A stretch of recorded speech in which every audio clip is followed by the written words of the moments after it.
আসসালামু আলাইকুম। আজ আমি আপনাদের সাথে শেয়ার করব কিভাবে মালয়েশিয়া স্টুডেন্ট ভিসা প্রসেস করতে হয়। ফুল প্রসেস A to Z আমি আপনাদেরকে এই ভিডিওতে তুলে ধরবো। প্রথমত আপনারা যারা ব্যাচেলরে যাবেন অর্থাৎ এইচএসসি কমপ্লিট তারা চাইলে যেতে পারবেন। একাডেমিক সিজিপিএ মোটামুটি 3.50 আপ হলে অ্যাপ্লাই করতে পারবেন। কোনো আইএলটিএস লাগবে না, কোনো ব্যাংক স্টেটমেন্ট লাগবে না। 1 থেকে 1.5 মাসের মধ্যে আপনাদের মালয়েশিয়া স্টুডেন্ট ভিসা কভার হয়ে যাবে। তো একদম প্রথমে আপনার করণীয় কি, যখন আপনি অ্যাপ্লিকেশন করবেন, করার পরে হচ্ছে আপনার ইএমজিএস চালু করতে হবে।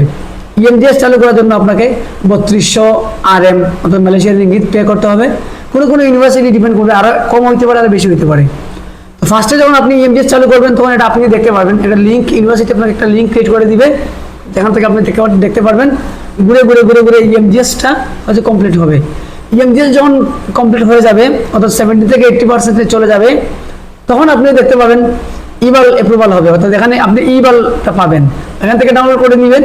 ইবালটা ডাউনলোড করে নেওয়ার পরে আপনি ভিসার জন্য অ্যাপ্লাই করতে পারবেন। তো এটা টোটাল প্রসেসের জন্য খরচ হয় মাত্র 18,000 মালয়েশিয়ান রিঙ্গিত, যা বাংলাদেশি টাকায় 5,30,000 প্লাস মাইনাস, কম বেশি হইতে পারে। এবং মালয়েশিয়ার সবচেয়ে আকর্ষণীয় যে ব্যাপারটা হচ্ছে সেটা হচ্ছে একদম ভিসা হওয়ার পরে টিউশন ফি পেমেন্ট করতে হয়।